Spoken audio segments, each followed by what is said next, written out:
I have been trying to be more stoic. I'm married to a Buddhist, for crying out loud. Do you know how annoying that is? That the man is never rattled by anything? I think life is very unfair. I think there are awful things that happen to you and you don't deserve it. But you can find a reason to move forward. Who or what is your moral compass? Me. I'm my moral compass. I'm Rachel Martin, and this is Wildcard, the game where cards control the conversation. My guest this week is Mel Robbins. I discovered Mel Robbins the way a lot of people do. Someone sent me a link to an episode of her podcast saying, "You have got to listen to this." She will synthesize a complex topic in a way that feels both obvious and revelatory at the same time, and then leave her listeners with a handful of small, manageable actions to make positive change. Her latest book has become a global bestseller. It is called The Let Them Theory, and I'm so happy to welcome Mel Robbins to Wildcard. Hi, Mel. Hi, Rachel. Thank you for having me. I also just want to draw attention to the fact that usually we do our tapings like around midday. This is the first time that a guest was like, first thing in the morning. We're doing this first thing in the morning. And I love it. I feel like that's very on brand for you. Like you're up, you're like, let's carpe diem this stuff. Let's get this sucker going. Round one, memories. All right. First three cards. You pick, Mel Robbins, 1, 2, or 3. I want the one on your right. This one. No, the other one. This one. Yes. Okay. What's the riskiest thing you got away with as a teenager? Stealing. Tell me more. Oh. What'd you steal? Well, the first time I stole something, it was Henry's little corner store, and it was going in and grabbing candy. Yes. I got away with it at the store, and I stuck it in my pocket, and then I rode my little bike home, and then my mom and dad found out and drove me right back to Henry's, and I had to apologize and pay for the candy. You said the first time. So was there, you were a repeat offender? There was a lot of theft in your adolescence? Well, not really. I think like it's just more like small things kids do, like teenagers kind of push the needle that way. I remember one time though, one thing that I did is that I think it was a junior in high school, maybe younger, maybe sophomore. And my mom had wrapped up all of the Christmas presents, and I had snuck into the closet, and I had taken a steak knife, and I literally, just slit the side. I lifted, I peeked. I knew all my presents. Wait to hear this.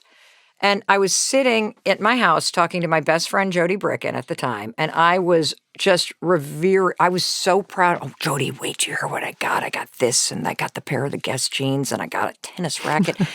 Little did I know, my folks overheard me.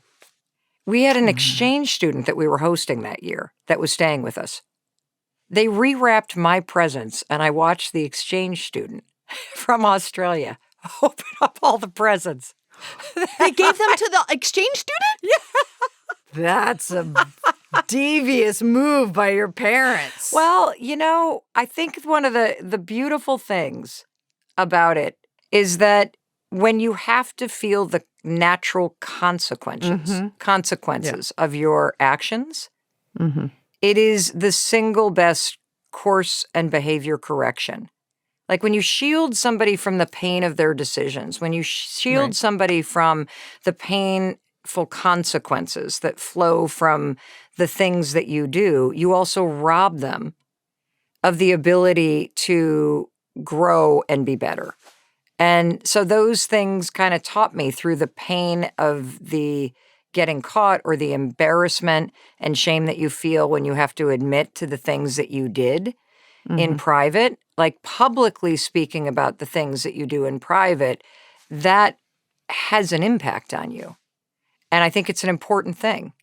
In general, were you a good kid? I mean, what was your relationship to rules? I think I was a really good kid. I really wanted to do well. I, was a very positive person, but I was definitely a much more kind of shy person. I think I was, by the end of high school, I really understood this very simple dynamic about life, which is there are people that pick and there are people standing around waiting to be picked. So if you think about a simple game of tag or Foursquare or whatever, and everybody's dividing up in teams, you'll notice there's always the person that goes first and is like, all right, I'll choose. And then everyone stands around hoping to be chosen. And I started to notice, wow, I could either stand here and hope that somebody picks me and hope I'm not the last person to be picked, or I could just be the first to raise my hand and go, okay, I'll go first. And then all of a sudden it's almost like a proactive defensive move. You're really doing something to avoid that feeling that you're not going to be picked, that you're going to be last. Yeah, but that still requires a lot of bravery, especially when you're young. Be, I mean, what if you say, I want to be the leader I'm picking, and everyone's just like, no. Yeah, that could be that happens. Role. It happens. Let them, right? I wish I had it back then. Right. Were your parents good at helping you navigate things like that? Did they encourage you to like take your power in that way from a young age? Well, I just think I saw in them. It's not that it was a direct, this is what you should do. I saw them doing things in their lives that they wanted to do. So for example, I remember my mom always wanted to open up a kitchen gourmet store. Like we lived in this small town. This would have been in the early 80s. There was no Williams-Sonoma. There was no fancy anything. And I remember her starting to talk with her best friend. They wanted to open a kitchen store. And I'm sure lots of people were like, well, why? But she wanted to do it. And so they went to the Chicago gift show. They ended up, saying, okay, we're going to do this. And there were two things about the story that I really had a huge impact on me. It was one, watching her say, I'm just going to go do this thing. And she did it. And she loved it. And she sold flavored coffees when nobody was drinking flavored coffees. And she was selling coffee beans, that were hazelnut and caramel. And she'd come home smelling like it. And it was such a cool thing to watch. But there was this story that I love to tell that has had a huge impression on me. So she and her best friend go to the local bank where my parents were customers and where her best friend and her husband at the time were customers. And they're going in and they wanted to apply for a $10,000 loan. And so they're sitting there with the, people at the little retail bank that they've known for years. All their money, their mortgage is at that bank. And there's Susie and my mother. And they go to fill out the applications, and the banker looks at them and says, this looks fantastic. $10,000 for this is going to be fantastic. We just need your husbands to co-sign the loan. And my mother stood up and walked over to the teller and proceeded to close the accounts because she was a co-signer. And then she walked out of that bank and went to a different bank where they gave her and her friend the loan to them directly. Wow, that's bonkers. That's in the 80s. Yes. And so it was not the direct thing they said. It was the little things that you notice along the way. Yeah. That people matter, that being kind and interested to people matter, that when you are told no, find another way, that when you're treated with disrespect, you don't have to allow it. You need to recognize it and also recognize that you have options other than staying there. And so there were just small things like that along the way that upon reflection have made a big impression on the way that I go about my life and the way that I think about what's possible in the world and the way to treat people. God, isn't that a reminder about I have children, you have children, about you can say all you want, but it's what you do in your life that your kids notice the most. Yeah, that you show, you don't tell. 1, 2, or 3? 2. 2. What's an important life decision you took a really long time to make? Oh. I don't think I take a long time to make important decisions. I'm an extremely decisive person. And I go on feel. And the reason why I'm very decisive is because I know that almost no decisions are final. And I typically find my way to the right decision by making a decision and then going, oops, and going this way and making another decision. and then going that way and making another decision. And I'm married to a guy, we've been married 29 years. Chris is the exact opposite. And it used to drive me bananas because I would be like, decision, halfway down the road, and Chris is still standing there thinking about what he should do or contemplating it. But one of the reasons why our relationship has worked is that I will make 500 decisions to get here, and he'll contemplate it and slowly move forward and end up in the exact same place. We just have a very different method of getting there. But no, I'm an extremely decisive person. I just talked about this the other day with someone. I have a definite action bias, and I err on the side of just making a decision. And sometimes that works out, and sometimes that doesn't work out. I mean, does your action bias, your decision bias, has it ever led you in a direction that maybe was ill-advised? Oh, lots. Absolutely lots. I mean, everything. I think about, like, I mean, I've made so many wrong decisions. Yeah. And the thing about making a, quote, bad decision or the wrong decision is that if you learn something from it, it ends up being okay.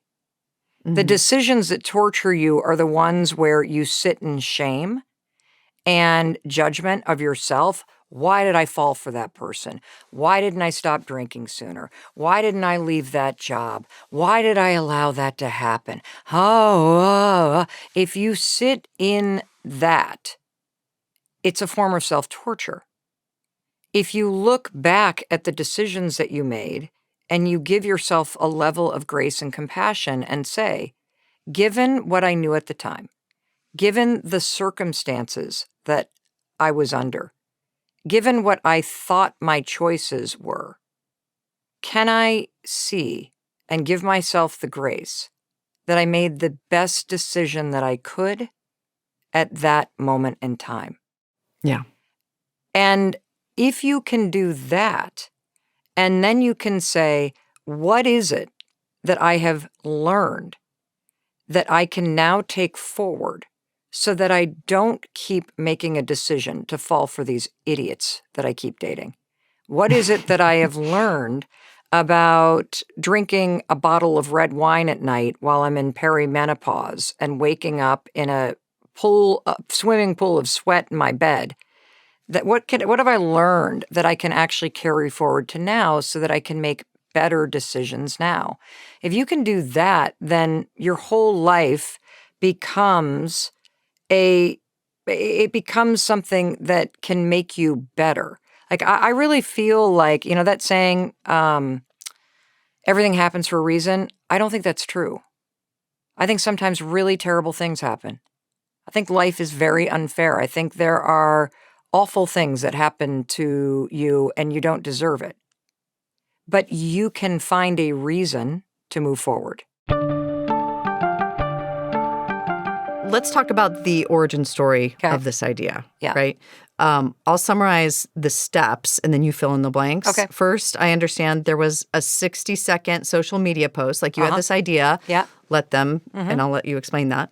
You did a social media post and then you did a podcast episode about it. Yep. And then came the tattoos. We'll let you explain that. And then the book. Yes. So fill in that story. Yes. So first of all, for anybody that doesn't know what this thing is, it's very, very simple. The let them theory is a modern version of a simple truth about life, which is if you want more freedom and peace and power in your life, stop trying to change other people and learn how to let them be who they are and who they're not. It's really that simple. It's Stoicism, it's Buddhism, it's radical acceptance, it's detachment theory, it's the serenity prayer applied as a tool in a moment in history where the world feels like it's spinning off its axis and people are in a state of chronic stress. And the number one cause of your stress is other people because they're really annoying and they're getting more annoying. Whether it's the slow drivers or the close talkers or the meetings getting scheduled at 6 o'clock on a Friday night or the headlines or the vitriol that's going on, the things that are very scary, the way that people treat you. Modern life is like a death by 1,000 cuts. And the fact is, Rachel, I have been trying to be less controlling my entire life. I have been trying to be more stoic. I'm married to a Buddhist, for crying out loud. Do you know how annoying that is? That the man is never rattled by anything? I have tried to let it go, but I can't let anything go because I'm competitive. And when I say I have to let it go, it means I didn't win. It means I had to surrender. And it means somebody else won, and I've got no power, and I didn't like that. And so I have been bumping into and talking about these ideas forever. But it wasn't until these two words, let them, hit me in a moment of stress that I really got the power of it. And, here's the truth about life. And this has been true since the beginning of time. If you've ever read Viktor Frankl's seminal work, The Man's Search for Meaning, the entire thesis of the book is what's happening out there is beyond your control. The only thing you can control, right, is your response to it. We know this. And so, when I started talking about this, first the two words, let them, people immediately got it. One of the things that's been revelatory about sharing this is the number of teachers, nurses, first responders, EMTs, police officers, people that are writing in that are saying, I have so much stress in my job. People treat me so badly right now. When I say let them, I am able to not give people space in my brain. I am able to protect myself from life that feels like a death by 1,000 cuts right now. Yeah, but what do you do, Mel, when someone's saying, these people treat me badly? Yes. What are the boundaries of let them? Great. Are you supposed to tolerate abusive behavior? Great question. Now comes the second part of the theory. And people don't like this part as much because when you say let them, you feel a little separated, more powerful. That's why it works. When you say let me, this is where you have to take responsibility for what you do next. A big example that I'm seeing from our audience right now is AI. People are rightfully extraordinarily nervous and anxious about the way that AI is impacting jobs. Am I going to lose my job? Am I going to be redundant? For people that have learned and start using let them and let me, here's the difference. If you're scared right now that you're going to become redundant, the natural reaction is to freeze and to then gossip with your coworkers, to complain about it to your spouse at night, to worry about it incessantly, to look at it on social media. If you start saying let them lay me off. Let AI take my job. Let them do what they're going to do because I can't control that. Now, let me decide how I'm going to respond if I'm nervous about this. Let me spend my evenings polishing up my resume. Let me take some of the free certifications online because this is clearly a skill I need to lean into. Let me start networking. Let me ask myself, do I even like what I'm doing right now? And I'm not saying quit. I'm saying instead of sitting there like a sitting duck, gaslighting yourself, telling yourself you have no power, no. Wake up and see what you can't control, which is can't control what's going to happen. But you can control what you do now, which all the research shows that once you start focusing on the actions you can take, you immediately start to feel better. It is so interesting to me that with two words, you were able to crystallize what so many social scientists, psychologists, theologians, therapists are also messaging. But sometimes we just need it. We need it simple and we need it repeated, which you're very good at doing, to the point where it becomes like a mantra for people. Yes. And to the point where, Mel, people started tattooing it on their bodies. Well, you need the reminder. Did that freak you out? Or No, I actually think it's here's the cool. This is so much bigger than me.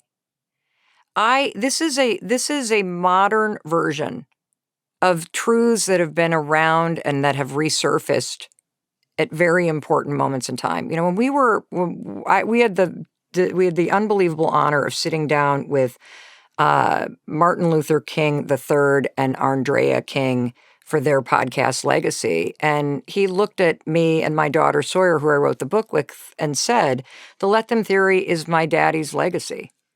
because what you're talking about is the power of your response. That you are not powerless, Mel. That you have to train yourself to have a response to a world that seems unfair and full of hate. You have to train yourself not to buy into that, but to respond with love, with compassion, with your values. And so, one of the things that I feel like a steward of a message. I do not feel like this is a thing that is unique to me. I feel that this is an idea that needed to be released into the world at this exact moment in time. That it is counter messaging to the hate and the darkness and the lies that we see right now. Let's get back into the game. This is round 2. Insights, first 3 cards, 1, 2, or 3. 1. 1. What's a disappointing experience that now feels like a blessing? I had, for a brief moment, I had a horrible daytime talk show. It was terrible. It had always been a dream because I'd been such a huge fan of daytime talk shows. But in 2019, I launched a talk show. We filmed it over at CBS Broadcast Center.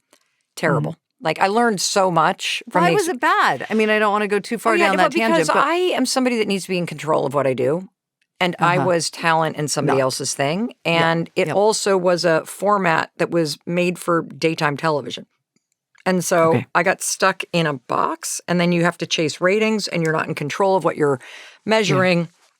But luckily, I got fired, and the show was canceled right when COVID hit.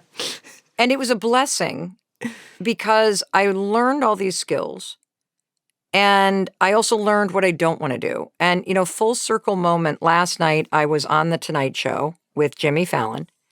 And as I was walking down the hallway to go and they have you backstage, Steve, who was my stage manager, was Fallon's stage manager. I haven't seen him since 2019. And so I'm backstage. I'm so excited. I've never been on a late night talk show. And I'm nervous. And all of a sudden, there's the guy that would stand next to me every day and send me out on set. And as he gave me a little pep talk and we gave a big bear hug and caught up, and then all of a sudden it was time, the band started to play, he turned to me and we looked at each other, eye to eye, and said, in unison, don't fuck it up. And then fist bumped and he pushed me out, and that was how and so it felt like a little angel. Yeah. And I feel that... And that thing didn't work out, but it was the biggest for you. It so worked out because I could be honest with myself that was not the right thing for me. I could be honest with myself that it was leading somewhere else. And I could take the skills and experiences and trust that I would someday understand how it all fit together. That's lovely. 3 new cards? Number 3. 1, 2, or 3?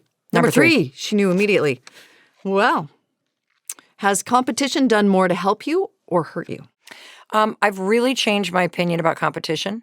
I used to be a jealous, insecure, like I was not the friend you wanted because I'd had that smile like, oh, I'm so happy for you. I want to kill you because you now have the new kitchen that I wanted. But, I thought success, money, relationships, friend groups were in limited supply. I thought if you, Rachel, were winning, it meant I was losing. Mm-hmm. And I have really changed my opinion about this. And another simple truth about life is you can't be jealous of something you don't want. So if you're jealous of somebody that has a show on NPR, if you're jealous of somebody that has reinvented their life after divorce, if you're jealous of somebody who went back to nursing school at the age of 50, pay attention to that because jealousy is just your blocked desires and ambition. And it's blocked by your self-doubt. What was the thing you were... I've been jealous of everything. I was jealous of your kitchen. I'd be jealous of your show. I'd be jealous. For example, I wanted to start a podcast for probably 6 years before I did. And every time I saw somebody launching one, I'd be like, oh, there it goes. Jay Shetty. There's nothing else to say. Nothing else to say. Who's going to listen to this old broad? Like, okay, what? I'm a copycat. This is cringy. Right. Okay. And Jay was just launching a show. But I would look from afar and be like, oh, that, asshole. That the former monk I'm calling an asshole. And Well, we know how you feel about the Buddhists. who's the person? I'm the jerk. He's not he's just living his life. And the reason I'm jealous is because my ambition is like, ding, ding, ding, ding, ding. Hey, dummy, wake up. That's something you want to do. I'm now in competition with myself. Can I do better? Can I be a better person? Can I bring better energy? Can I figure out a new process at work that saves everybody more time and makes it more fun? I guess I'm wondering if you ever inevitably you fall short of the standards that you set, or the goals that you set to show up in your life. Yeah. Well, it depends on what you're optimizing for. If you're trying to get to the top of the charts, that's not what I'm optimizing for. I'm optimizing for, can we have more fun doing this? Can we use technology to lift up our creativity? The data that matters to me is, what are people saying that the episode that we put out did for them? What are they saying about the change that they made? How is that happening? I'm very proud of the fact that in the life cycle of an episode, that more than half the listens will be from people who never listened to this show before, for one reason, because somebody shared it with them. Round 3, Mel Robbins, beliefs. Here we go. 3 new cards. 2. 1, 2, or 3. 2. Who or what is your moral compass? Me. I'm my moral compass. That's a lot of confidence. You don't need to. I mean, good for you. Well, but it's who else would it be? Oh, I don't know. Lots of people lean on a religion, a faith tradition, a literature. No, I have to answer to myself. I have to lay down on the pillow, lay my head on the pillow at night and feel good about how I was and who I was today. I have to wrestle with my own conscience. I have to decide whether or not I handled something in alignment with my deeply held values, or whether I screwed it up and I need to apologize. And that has always been thus for you? I mean, to have a pretty clear sense of your own sense of right and wrong and morality? No, because I think you develop it over time. Mm-hmm. And I think you have to be very careful about the measuring stick that you're using. Mm-hmm. Because it can either be something that is very helpful, or it's something that you just bludgeon yourself with. And I spent a lot of my time screwing things up and doing things that I regretted and not knowing how to kind of get out of really toxic either behavior cycles or thinking patterns or all of that. And the more that I have learned and the more that I have worked on myself and the more that I've just kind of chipped away at it in terms of just waking up every day and trying to just do a little better and make better decisions and focus on living my life in a way that I'm proud of myself, the less I look outside myself for that reference. What was the toxic, ugly stuff? Oh, God, we don't have enough time for that. Everything. Everything.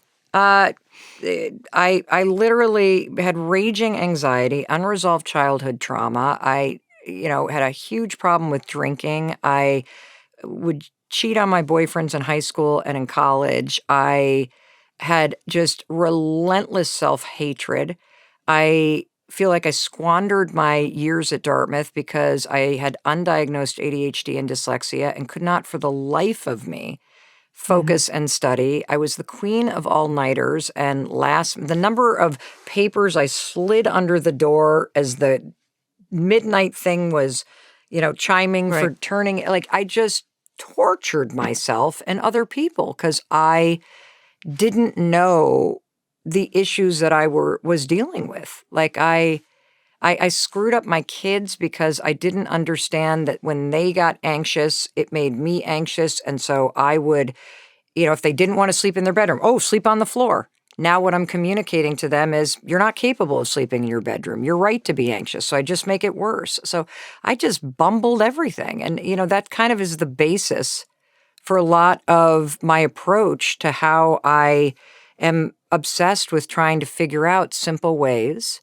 to help myself be better and to help other people bump into the tools and resources that can really help them understand the problem they may be dealing with, understand that they're not alone. Right. And if I had known the information that I know now, I would have done it differently.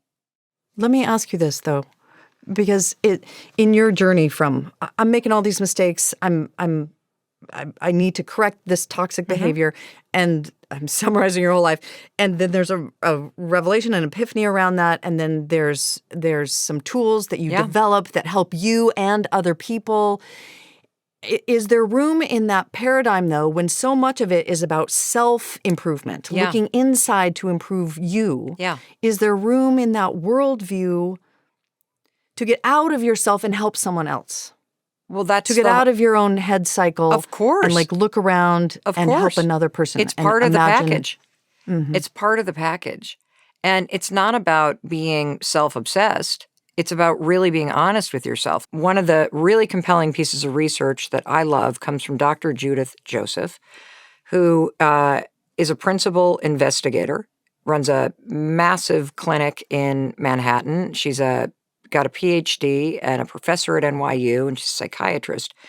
And she just published the first ever study on high-functioning depression. This just heaviness that I think everybody feels right now. Her prescription for her patients that she is researching in her lab in Manhattan is small moments of joy. Finding these small anchor points of joy. Taking in the sunset, slowing down and having a cup of coffee, sitting down and having lunch at work instead of just working through lunch and constantly doing. These small moments of joy act almost like a little life raft that lift you up. And when you can lift yourself up a little bit, yes, do something for somebody else. Yeah. Volunteer for hospice. Go and help somebody in your community today. Do something to get out of what you're doing and recognize that when you help somebody else, when you're front and center next to the neighbor that you think you have nothing in common with, and now you're both volunteering at the Boy Scouts or the Girl Scouts, you actually recognize, well, wait a minute, despite the bumper sticker on their car, 80% of the things that really are important in life, we really agree on. Yeah. 1, 2, or 3? 3. Do you want credit when you've done something morally good? No, because I know I did something morally good. And if you're doing it for credit, you're not doing it for the right reason. Last one. 1, 2, or 3? 1. When do you feel connected to the people you've lost? Always outside. Always. Like whether I'm hiking in the woods or my favorite place in the world is we have this covered porch off the kitchen that you can sit in this Adirondack chair and look straight down the valley 140 miles. And the sky is just so expansive, and the mountains are around, and the birds are there, and I just feel so connected to the greater forces in life when I just sit in that chair and take in that view. Have you had a particular loss that comes to the fore when you're in nature? No, I lost somebody very close to us that died by suicide probably, it's 17 years ago. And he's come a couple times to me. But no, I feel the presence of my grandmothers. I feel the presence of people I've never met. I feel connected to the greater forces that you can't explain. Have you had an experience with something you would call a divine power? I have it almost every day. Yeah. I feel very much, especially when you think about the astronomical success of this book. 7 million copies in 8 months. It's on track to be the most successful nonfiction book aside from the Bible. And That's not You think me. it was divine intervention, Mel I Robbins? do. Is that what you're telling Oh, me? I do. This is not me. Like, you'd have to be some sort of sociopath to take credit for this. I mean, there are things that I did.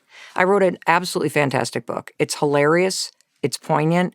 It's deeply researched. It's true. It is helpful. It brings you closer to the people that you care about. It relieves stress. It empowers you. And there is no way that I could have orchestrated the divine timing of it releasing in a moment as chaotic and as out of control and as overwhelming as the one we're living in right now. Because we all need ways to reduce stress, ways to feel more peaceful, ways to take our power back. And the fact that it's so simple in a world that's so complicated is the beauty of it. Mel Robbins, we end the show the same way every time, with a trip in our memory time machine. Okay. This is me taking you there Okay. with my magic fingers. In the memory time machine, you pick one moment from your past to revisit. It's not a moment you would change one thing about. It's just a moment you'd like to linger in a little longer. What moment do you choose? A road trip that my family took when I was in 8th grade, where my dad rented a motorhome, and we went to a bunch of the national parks in the United States. And every time we turned to the left, all the kitchen cabinets flew open, and so we had to duct tape them closed. And if you were sitting in the bathroom and my dad hit the brakes, the fishing poles that were in the corner would slam up against you. We had three 8-track cassette tapes. We had Hooked on Classics, Alabama's Greatest Hits, and Neil Diamond's Greatest Hits, and they played on repeat. And my mom and my brother and I sat in the way back and played cribbage and gin rummy the entire time as my dad drove. And so as we went from the Corn Palace to Mount Rushmore to Yellowstone and just zigzagged the four corners all over the U.S., it is one of those moments that I will always cherish and remember. I love if Neil Diamond appears in any memory time machine, you are the first to invoke his name. Please, universe, bring me more references to Neil Diamond. Mel Robbins, her book, The Let Them Theory, is out now. And obviously you can catch her on the Mel Robbins podcast. Mel, thank you so much for doing this. Thank you, Rachel. If you like this episode, and I hope you did, you can drop us a comment and let us know. We love hearing from you, truly. You can also like the video and subscribe to the channel to get more from Wildcard.